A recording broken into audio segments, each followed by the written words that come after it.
Hey guys, it's Saru, and it's been a couple of weeks since I've been on here. Now, if you're on my Discord or you're following me on Twitter or Facebook, then you kind of already know this information, but I've been incredibly busy, so some of the things that I've been doing I've kind of already spoken about. So one is that I'm writing a novel called The Phone Call, so that's hopefully going to be coming out later this year, and I'm really excited about it because I haven't written something in a very, very long time in this kind of long form kind of format, I guess. And essentially the synopsis is that the character, or rather the main character, has recently lost his mother, and he's living alone right now. He's trying to figure things out, and mysteriously, for some reason, he starts getting a phone call and texts and stuff like that that cannot be traced whatsoever, and it turns out that no one else can hear these messages or even see the phone calls that he's getting. So it's all like a supernatural thriller kind of thing going on with a lot of cool things that I'm really excited to talk about later this year at least. The other thing is that I know a lot of people have unfollowed me for this actually. It's because I've revived my metal project or my metal band called the Broken Poet Society, which I did like, I don't even know, over 10 years ago. And we released a couple of songs and they were really good. I think I've pulled some of them already. There's one that kind of remains. I think I'll likely pull it later this year, but pretty much we did really good. We were on the radio, we were doing a lot of cool stuff, and due to life circumstances and stuff, there was just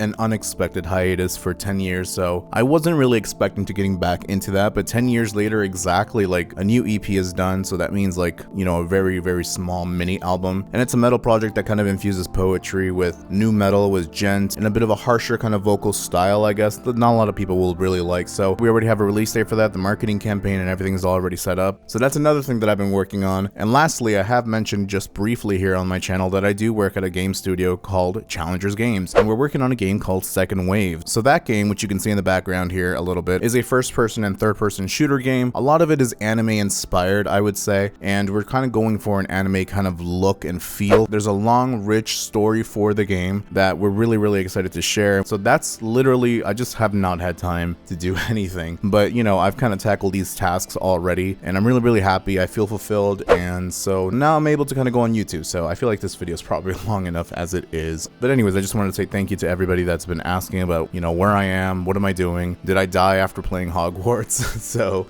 we'll talk a little bit about that towards the end of the video, I think. So let's get right into it.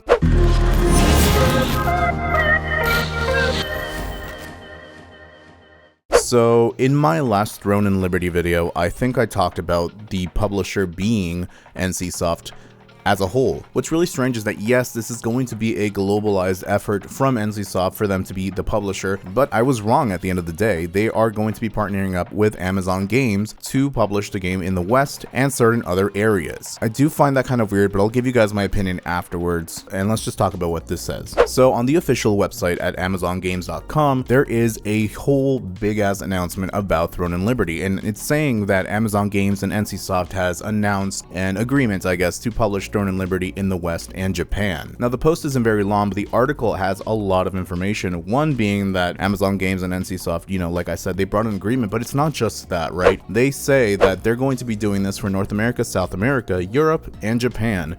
And more than that, I think this will be Amazon Games' first time publishing a highly anticipated MMORPG, or really a big online game for PC, PlayStation 5, and Xbox Series X, which has been confirmed to have cross-platform play. So I'm not going to read this entire thing for you guys because I feel like you guys could probably do that. So if you want to look at the link, it's going to be in the description below, or probably in the pinned comments, or both. I don't even know anymore. But pretty much NCSoft is kind of doing like a press release here, and they're saying, hey, we are teaming up with Amazon Games. We feel like they're the most reliable partner when it comes to publishing massive games, especially with their recent games like Lost Ark and all the success it's had, as well as the MMO that Amazon Games themselves created, which is called New World, and that doesn't really do a lot of stuff. But other than that, Amazon is going to be publishing Blue Protocol later this year, and I don't know if anyone ever followed this, but Crystal Dynamics and Amazon Games did come with an agreement, so the next Tomb Raider game will be published by Amazon Games. So yeah, I mean, that's the big news, right? Amazon Games is going to be publishing the brand new Throne and Liberty MMORPG that's coming out in the first half of 2023. So if you're coming from any of my videos that I have said that NCSoft is going to be the publisher for the game,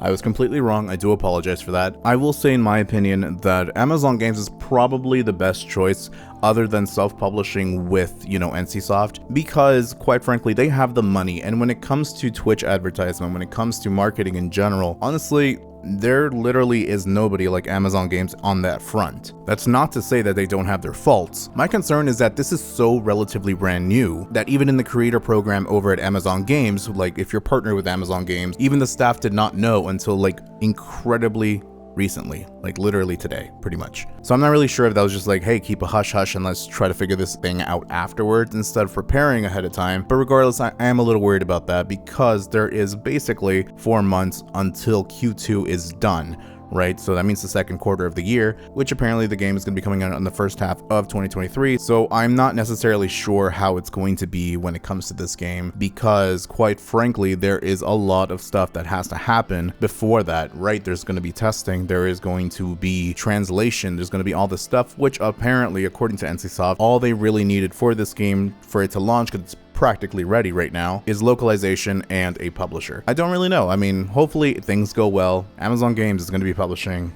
Throne of Liberty. What do you guys think? I don't know. But let me know in the comments below and we'll talk about it. Alright guys, thanks for watching. Make sure to subscribe and click that adorable bell to know when I upload a brand new video. And don't forget to come join my Discord if you want to chat and hang out. Much love and as always, till next time friends.